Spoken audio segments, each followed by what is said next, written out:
You know, I wasn't originally gonna watch Captain America 4, but I have a friend who works at a movie theater who is giving out free tickets, so I was like, yeah, sure, you know what? Why not? I can watch Paddington 3 another time. But now after seeing the movie, I kind of feel like Hideo Kojima in that one tweet where he's like, watched Captain Marvel, watched Captain America. I honestly don't have that much to say about Cap 4. I left this movie thinking less about the movie itself, and more like, damn, Fantastic Four better be a banger! I do have some thoughts though, and I'll start off with this.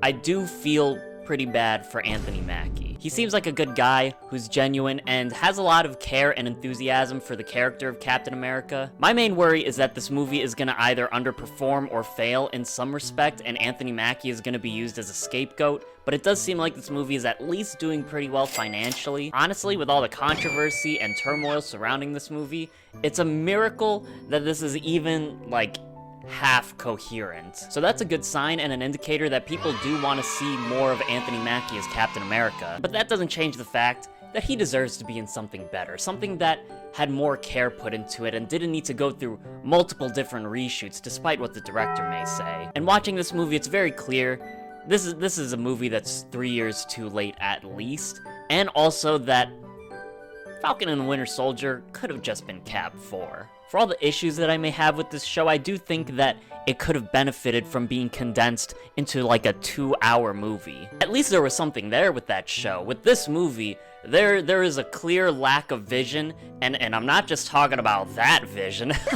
There are some storylines that feel so half-baked, and the pacing and the editing of the movie is some of the strangest I've seen in quite some time, especially in like the second half of the movie. The first 2 acts feel pretty like regularly streamlined. There's nothing too boring happening necessarily, but there's nothing too crazy going on either. But the entire third act of the movie happens in like the span of 10-15 minutes, 15 minutes max. The writing is just straight up bad, and there is no intrigue. Absolutely no intrigue. There are points in the movie where the characters are basically telling the audience what is going on. There's no letting the intrigue sit with people and letting people figure out the subtext. And the movie still tries to balance the like MCU tongue-in-cheek quips and stuff, but it just doesn't work for a movie like this. Or at least for the movie that this movie is trying to be. Again, lack of direction, lack of vision.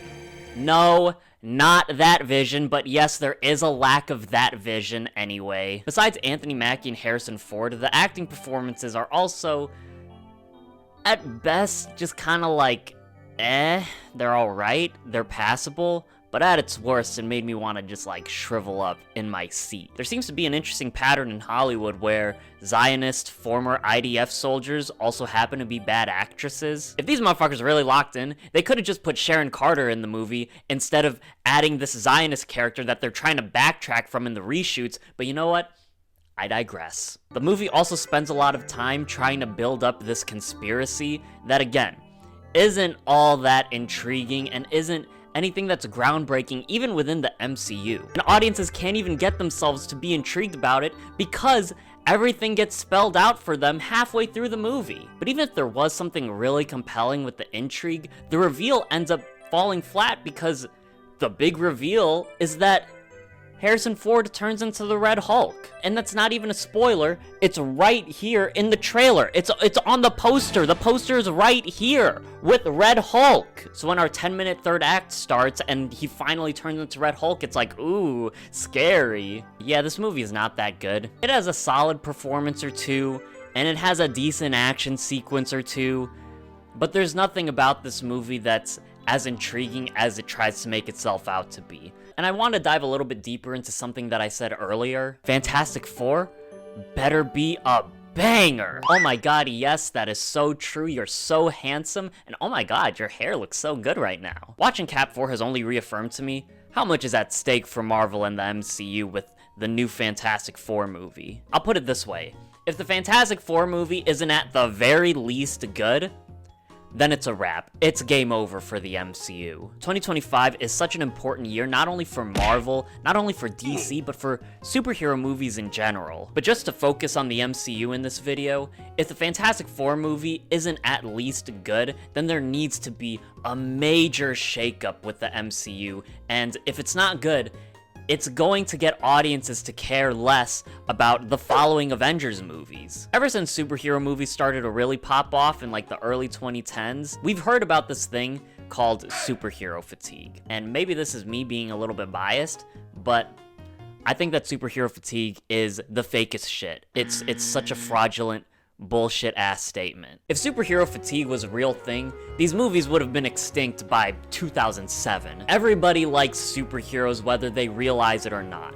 It's basically embedded in our DNA to like superheroes. The real fatigue I think people are having is slop fatigue. Even if the movies and the shows from the MCU aren't necessarily the worst made things ever made, people are clearly yearning for something different, something fresh, and something with like a real vision.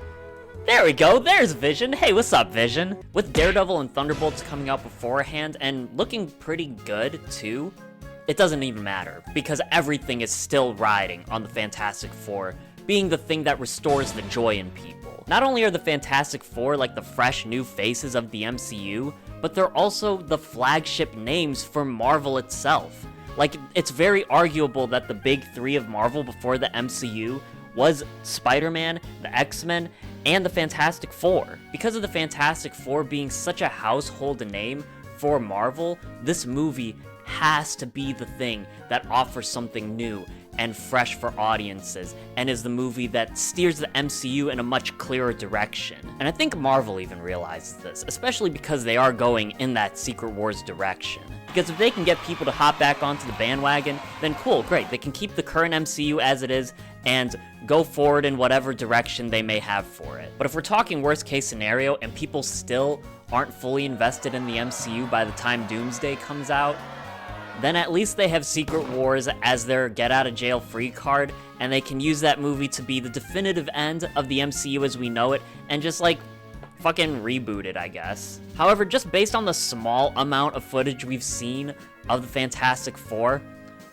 I'm pretty optimistic about it. It looks like we're getting a movie that not only has a good amount of heart, but it's a movie that's faithful to the characters of the Fantastic Four and its core themes. And I don't think people realize how much we've been starving for that. I'm also a little optimistic about the Robert Downey Jr. Dr. Doom casting. I'm not saying that it's the best casting in the world, but I do see a scenario where Kevin Feige and the MCU cook. I can see it as much as I can see it completely falling on its face, but you know what?